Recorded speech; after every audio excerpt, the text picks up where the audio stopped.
बख्शी दर्शकों, जी। जीडी बख्शी जी बहुत जल्द आपसे रूबरू होने वाले हैं और ये काफ़ी सौभाग्य की बात है। हिमाचल कला संस्कृति भाषा अकादमी और इतिहास शोध संस्थान नेरी हमीरपुर के प्रयास से आज ये संभव हो पाया है और जो हम इंतज़ार कर रहे थे कि जीडी बख्शी जी हमारे साथ जुड़ेंगे, इतने टेलीविज़न डिबेट में भाग लेने के बाद जीडी बख्शी जी हमें समय दे रहे हैं, हम काफ़ी सौभाग्यशाली हैं। जी, स्वागत है आदरणीय डॉक्टर जीडी बख्शी। हाँ जी। देखिए, आज से 2 वर्ष पूर्व जनरल जोरावर सिंह साहब का 200 साल की जयंती हम मना रहे हैं। हमको मनानी चाहिए थी, लेकिन जैसे आप जानते हैं, उस वक़्त कोविड की महामारी का कोहराम मचा हुआ था और ये हम नहीं कर सके। हमारी रेजिमेंट बड़े plan, Jammu and Kashmir rifles बड़े प्लान्स बनाए हुए थे उन्होंने कि बड़े धूमधाम से इस 200 साल को मनाएंगे और जम्मू में सेलिब्रेशंस होनी थी क्योंकि हमारे जो कर्नल ऑफ द रेजिमेंट है, नॉर्दर्न आर्मी कमांडर हैं, वहां सीमा की स्थिति देखकर वो वहां से उनका बाहर निकलना जे&के से ठीक नहीं था, बड़ी नाजुक स्थिति थी। तो हम जो है वो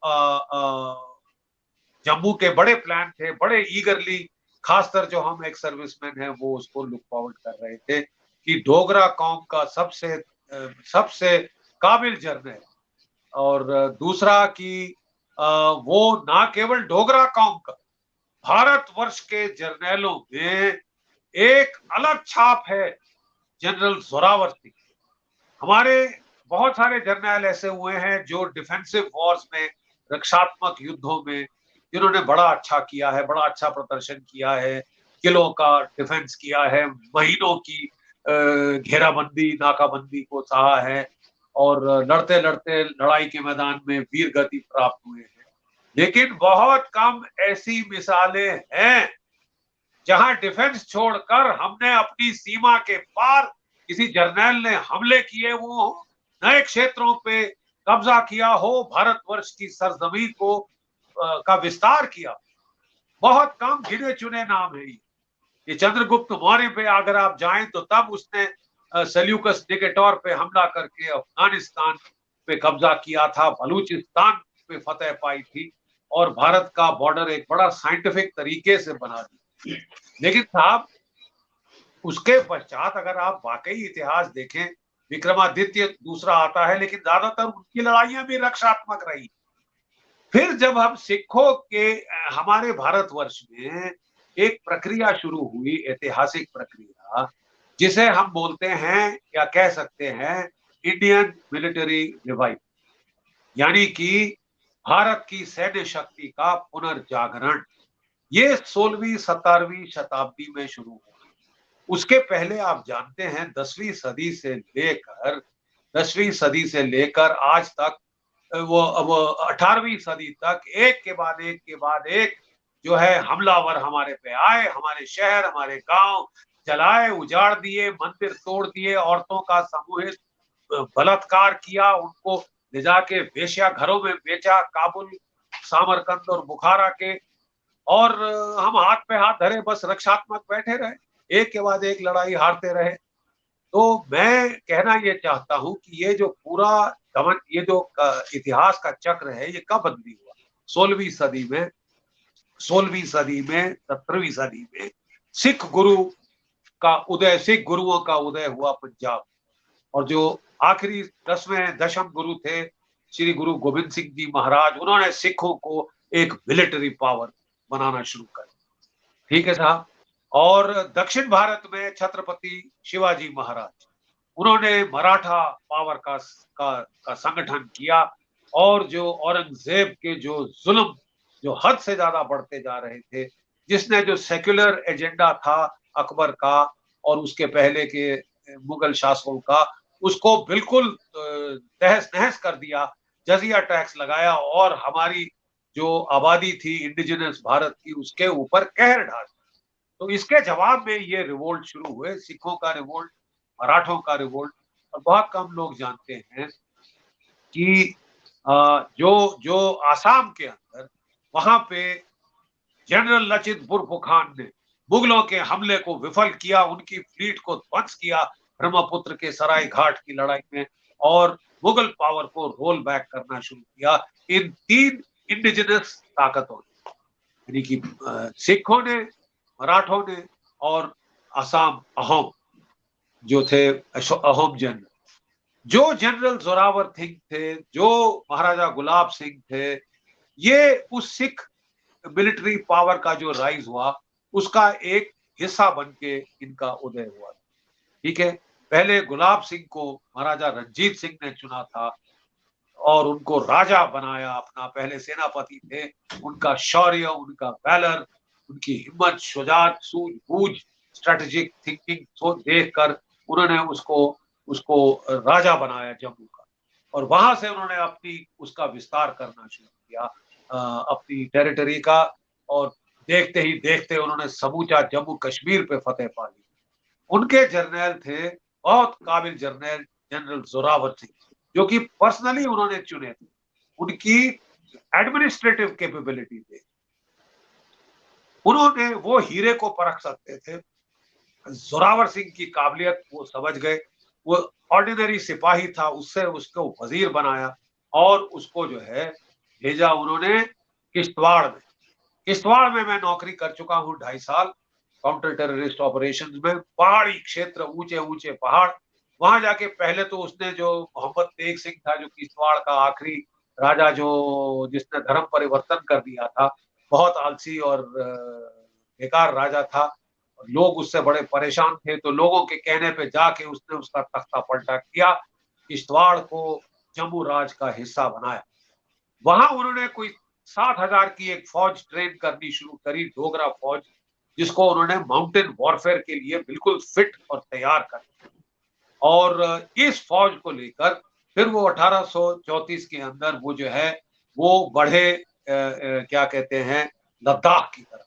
दक्षिण माड़वा का रास्ता जो कि मेरे इलाके में पड़ता था, वहां मेरा एक हेलीबोर्न पोस्ट था, वहां से वो मार्च करते हुए वो सिंधु नदी मशकों पे पार करी, दुश्मन को हैरान कर दिया और लद्दाख के जो राजा को उसको हराया और लद्दाख पे फतेह कर ली, लेह पे फतेह कर ली। फिर वो वहां पे अपनी डिटैचमेंट छोड़ के कमांड एंड कंट्रोल के लिए वहां से ट्रिब्यूट सेटल करके वो वापस किश्तवाड़ आ गए। सर्दी के मौसम में लद्दाख में पहला विद्रोह। जनरल जोरावर सिंह ने आप देखा ना, ताब भारी भारी बर्फबारी हो चुकी थी, अपनी फौजें इकट्ठी करी, 5,400 मीटर हाई का उमासी ला पास दर्रा उन्होंने पार किया, जहां मैं खुद जा चुका हूं। हेलीकॉप्टरों का वहां तक उड़ने में हमको तकलीफ आई, 2 बार तो हेलीकॉप्टरों से वापस आए। ऐसी खड़ी चढ़ाई में किश्तवाड़ी कंबल लेके, अपने जूतियों के ऊपर क्या कहते हैं पटिया बांध के, ये हमारे डोगरे सैनिक जनरल जोरावर सिंह साहब के नेतृत्व में वो पार गए। वहां मछेल माता का मंदिर पड़ता है, वहां उन्होंने पूजा करी और उमासी ला का दर्रा पास करके पदम घाटी में उतरे, और वहां से पीछे से जाके लद्दाख में जो विद्रोह हुआ था उसको सरप्राइज किया, कुचल दिया। 5 विद्रोह कुचले उन्होंने, 5 विद्रोह एक के बाद एक के बाद एक। फिर 1841 में उन्होंने लद्दाखी फौज और डोगरा फौज को लेकर बाल्टिस्तान पे हमला। उस वक्त कड़ी सर्दी हो गई थी, सिंधु नदी आधी बर्फ से जम गई थी, आधी कच्ची थी, बड़ा खतरनाक था पार करना। जो भी कुछ पुल शुल थे वो बाल्टियों ने बर्बाद कर दिए। चिलासी और बाल्टी जो वहां के थे लोकल राजा, और स्कर्दू का जो राजा था उसने बर्बाद कर दिए। फिर वहां उनके एक कर्नल मेहता बस्ती राम होते थे, जिन्होंने फतेह शिव जी यानी 4th battalion Jammu and Kashmir rifle जो आज है उसको रेज किया। ठीक है था, और उसके चलते उन्होंने मेहता बस्ती राम को रेकी करने के लिए भेजा।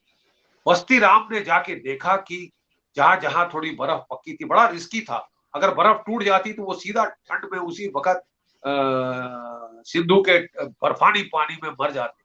लेकिन उन्होंने एक जगह देखी कि जहां 2 पक्की आइस शीट्स हैं और छोटा सा गैप, वहां उन्होंने शहतीर लगा के गैप को ब्रिज किया और पूरी अपनी फौज के साथ पार किया। बाकी फौज आ गई।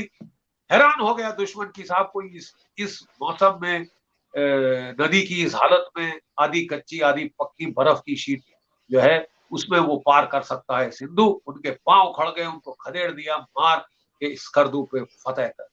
बाल्टिस्तान अब जनरल जोरावर सिंह ने अपने राजा गुलाब सिंह के टेरिटरीज में जोड़ दिया।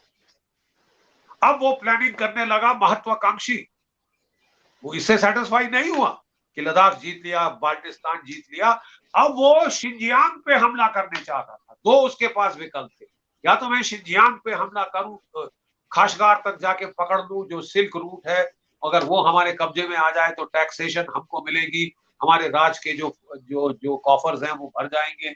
और दूसरा था कि मैं तिब्बत की तरफ हमला करूं, पश्मीना वुल वगैरह जो है वो ट्रेड रूट मेरे पास आ जाए, और कैलाश मानसरोवर जो हिंदू धर्म का सबसे पवित्र स्थान है उस पे हिंदुओं का कब्जा। ठीक है साहब। वो उसने एक डोगरा, लद्दाखी और बाल्टी फोर्स 3 कॉलम्स बनाए पंगोंग सो के दक्षिण से, जहां अभी अभी कैलाश रेंज पे लड़ाई झगड़ा झपट हुई है चीनियों के साथ। वहां से जाके वो जो गैप है पंगोंग सो का, जो स्पंगुर गैप, वहां से वो घुसे, नॉर्थ बैंक से भी वो गए और ताकला कोट पे उन्होंने फतेह करी। और फिर वो सीधा गहरे अपने जो उनके पोनीज थे, लद्दाखी पोनीज, उनको लेके 750 किलोमीटर अंदर घुसे और कैलाश मानसरोवर झील के पास जाकर उन्होंने कैंप। वो आगे बढ़ना चाहते थे, उनके सिपाहियों ने बोला साहब इससे पवित्र कोई तीर्थ स्थान नहीं है, आखिरी हिंदू राजा जो यहाँ पे जिसने तीर्थ किया है वो मानधाता, तो हम चाहते हैं कि साहब यहाँ पे हम सुबह वो जो है इस सबसे पवित्र तीर्थ में नहाए स्नान करें। तो वो फौज ने वहां कैंप डाला। रात को जब वो कैंप डाले हुए थे, ऊपर की मायूं दर्रे की पहाड़ियों से चीनी और तिब्बती ये फौज का देख रहे। जब उन्होंने देखा कि फौज अब सो गई है, सब तंबुओं में अंधेरा हो गया है, तो उन्होंने रात को हमला किया, अंधेरी रात। सेंट्री हमारे जो थे वो जागृत थे और उन्होंने पूरे कैंप को अलर्ट किया और तब वहां घमासान का युद्ध शुरू हुआ। कोई समझ नहीं आ रहा था कौन दोस्त है, अंधेरा खूब, कौन दोस्त है कौन दुश्मन है। तो उन्होंने जो है उस वक्त जनरल जोरावर सिंह निकले, like a true war leader, field commander. उन्होंने डोगरी में बोला, मैं अपनी तरफ से बोलो जम्मू राज की जय, और वहां से जवाब होना चाहिए शीतला माता की जय। जो शीतला माता की जय बोले उसे बख्श दो, जो ना बोले उसे काट दो। इस तरह आइडेंटिफिकेशन फ्रेंड एंड फो का सिस्टम करके उन्होंने जो है काट मारी चीनी फौज। वो अंधेरे में वो खुद भी जब गुत्था हो गए, उनका भी कमांड एंड कंट्रोल खत्म हो गया। सुबह तक उनकी लाशें बिछा दी वहां पे। चीनी और तिब्बती जो थे मैदान छोड़कर भाग गए, अपना झंडा छोड़ गए। मानतलाई का झंडा उसे कहा जाता है, और अभी भी वो 4th जेन के राइफल्स के ऑफिसर मेस में उल्टा टंगा हुआ है। दुश्मन चीन का एकमात्र झंडा अगर किसी पलटन के पास है भारत की फौज में, तो वो जेन के राइफल्स की 4th battalion Jammu and Kashmir rifle Fateh Shivji पलटन जिसे कहते थे, जिसे मेहता बस्ती राम कमांड कर। इतनी फतेह के बाद अब जनरल जोरावर सिंह साहब को वापस आ जाना चाहिए था, लेकिन उन्होंने सोचा कि मैं इस पे कब्जा करके रखूंगा, तो वो वही टिक गए। तिब्बतियों ने सारे अपने गांव खाली करा दिए, ये चीनियों ने, और सारी जो रसद थी जला दी और स्कॉच्ड अर्थ पॉलिसी का इस्तेमाल किया। ऐसा बीहड़ इलाका है, वहां तो घास का तिनका नहीं उठता। माल मवेशी के लिए खाने पीने का सामान उसकी बड़ी कमी होने लगी। विंटर जब आ गई तिब्बत की, तो वो तो बिल्कुल सहनशीलता के बाहर थी। कोई मकान नहीं थे, कोई गांव नहीं थे जहां मकानों में शेल्टर ले सकते थे। बहुत इनकी जब हालत वहां पे बड़ी खराब हो गई, वो जो वेदर और कंडीशंस के मारे, तब जो चीनी थे वो फिर मायूम दर्रे से पार आके बड़ा तिब्बती चीनी फोर्स आए। उन लोगों को लगा कि ये जो जनरल जोरावर सिंह साहब हैं वो तो तांत्रिक, वो एक तांत्रिक है। ठीक है, जनरल जोरावर सिंह एक तांत्रिक हैं, और वो जो है वो उनको मारने के लिए खास पूजा पाठ वहां किया गया, तंत्र पूजा की गई। एक सोने का एक भाला बनाया गया, सोने की गोलियां पिस्तौलों के लिए बनाई गई, ताकि इसको मार दो तो ये फोर्स जो है टिक नहीं पाएगा। ये है एक तांत्रिक है, जादूगर है। ऐसी दुश्मन को ऐसा थर्रा गया था उनके नाम से। तो उन्होंने साहब बड़ी भीषण लड़ाई हुई, और जनरल जोरावर सिंह साहब की एक बड़ी अच्छी टैक्टिक होती थी, वो डिफेंस नहीं करते थे। वो सीधा देखते थे दुश्मन के कमांडर की पोजीशन किधर है और वहां अपने वो कैवलरी घुड़सवार फौज को लेके खुद पर्सनली धावा बोलते थे ताकि दुश्मन के कमांडर को मार दो तो उस जमाने की फौजें तितर बितर हो जाती। इसी तरह उन्होंने लद्दाखियों के खिलाफ फतेह पाई थी, इसी तरह उन्होंने बाल्टियों के खिलाफ फतेह पाई थी और इसी तरह तिब्बत की पहली लड़ाइयां जीती। अब साहब उन्होंने चार्ज किया तो उन्होंने साहब उनके ऊपर बंदूक वो गोलियां दागी वो मस्केट से और जो खास गोली थी वो उनके कंधे में लगी, वो अपने घोड़े से गिर गए और तब जो थे वो जो जो चीरी और तिब्बती जो आए वो खास जो भाला लेके आए थे उन्होंने उनको भाले से मार डाला और वो वीर गति को प्राप्त हुए, वही शहीद हो गए। जहां वो शहीद हुए वहां फौज का डोगरा फौज का मनोबल टूट गया। ऐसे ही फ्रॉस्ट बाइट हो गया था, चिल ब्लेन हो गए थे, हाथ पांव बेकार हो गए थे, लड़ना मुश्किल था, लेकिन फिर भी वो इतने घमासान युद्ध लड़े और वो फोर्स तितर बितर हो गया और बहुत सारे वहां शहीद हो गए हमारे डोगरा सैनिक। और जो जो जो कि कर्नल मेहता बस्ती राम थे वो अपने यूनिट को लेकिन फिर भी इंटैक्ट लेके लड़ते लड़ते दुश्मन के थ्रू निकल आए और नेपाल के जरिए वो आके वापस आ गए। नेपाल के अंदर आके वो वहां रहे। ठीक है, बहुत सारे लड़के वहीं सेटल हो गए, मेहता मस्तीराम वापस आए। सोल सर्वाइवर था ये यूनिट उस जंग का। अब चीनियों ने देखा कि ये डोगरा फोर्स को शिकस्त मिली है, वो अपनी फौजें लेके लद्दाख पे चढ़ा और तकरीबन उन्होंने लेह पे कब्जा कर लिया। जनरल गुलाब सिंह साहब तब जो थे वो अफगानिस्तान में अंग्रेजी फौजों के साथ लड़ रहे थे, अफगानिस्तान पे हमला हो रहा था, एंग्लो सिख वॉर चल रही थी, एंग्लो एंग्लो अफगान वॉर चल रही थी वो वाली।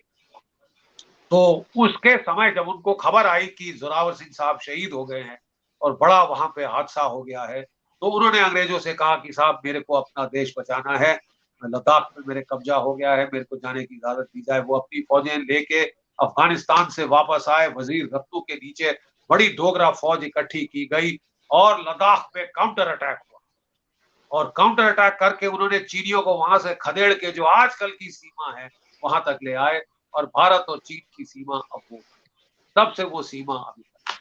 General Zorawar Singh was a master of fight out operations, was a master of logistics, was a master of mountain warfare और उनके दर्जे का पहाड़ी योद्धा, पहाड़ों में योद्धा आज तक नहीं मिला।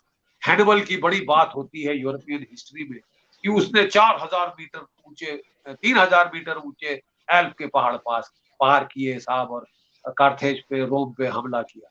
अरे साहब यहाँ तो 5500 मीटर के पहाड़ पार करके हमला किया जनरल जोरावर सिंह ने, एक बार नहीं 7 बार, 7 बार।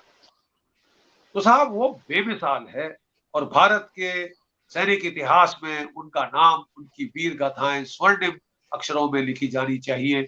मैंने इनकी किताब लिखी थी काफी साल पहले जब मैं किश्तवाड़ में था, लोकल लोगों से रिसर्च करके जो कुछ मुझे मिला मैंने उनकी किताब इतिहास को लिख डालना चाहा। उस वक्त मेहता बस्ती राम के रिश्तेदारों को भी मैं मिला, अब मुझे कोई ट्रांसलेट करके दे रहे हैं उनकी जीवनी, मैं उन पे भी किताब लिखूंगा क्योंकि ये मेरा जाती फर्ज है एज ए मिलिट्री हिस्टोरियन और खासकर जेएंड के राइफल का जर्नैल होने के ऐब से एवज से। तो एक महान जर्नैलों में है जो भारतीय सैन्य शक्ति का पुनर्जागरण हुआ, अभूतपूर्व पुनर्जागरण हुआ 16वीं 17वीं शताब्दी में, 18वीं तक वो अपनी चरम सीमा तक पहुंच चुका था और वो तब तोपों का इस्तेमाल, मस्केट्स का इस्तेमाल, यूरोपियन स्टाइल ड्रिल वो करते थे, वर्ड ऑफ कमांड वो दे के मॉडर्नाइज्ड आर्मी बनाई जिससे उन्होंने फतेह पाई अपने से 10 गुना ज्यादा फोर्सेस के। वो एक मॉडर्नाइजर थे, लॉजिस्टिशियन थे, ठीक है, बड़े आला दर्जे के और बहुत ऑफेंसिव जनरल थे। वो सीधा हमला करते, जबकि दुश्मन 10 गुना ज्यादा है, वो चुनते थे कमांडर की लोकेशन कहाँ है, सीधा चढ़ जाओ, हमला कर, कैविलरी अटैक करो, कमांडर को मार गिराओ। उस जमाने की फौजें ऐसे ही तितर बितर हो जाती थी। इसी तरह फतेह पे फतेह उन्होंने हासिल करी, उनसे बड़ा डोगरा योद्धा आज तक नहीं हुआ। और मेरी अभी भी सरकार से अपील होगी, मैं जाके मिलने की कोशिश कर रहा हूँ, मैं आपसे अपील है कि आप डोगरे जो हैं जम्मू के, हिमाचल के, आप लोग प्लीज सरकार पे दबाव डालें, अपने चीफ मिनिस्टर पे दबाव डालें कि साहब आप कुछ करें। क्या स्टेट भी नहीं सेलिब्रेट कर सकती? अरे कोविड जाए भाड़ में, अब तो कोविड काफी खत्म हो गया है। हम चाहे 2 साल 3 साल बाद, लेकिन 200 साल तो मनाना चाहिए। ये दबाव जी। आपको डालना पड़ेगा, आपको दिल्ली पे उनके थ्रू दिल्ली पे दबाव डलवाना पड़ेगा।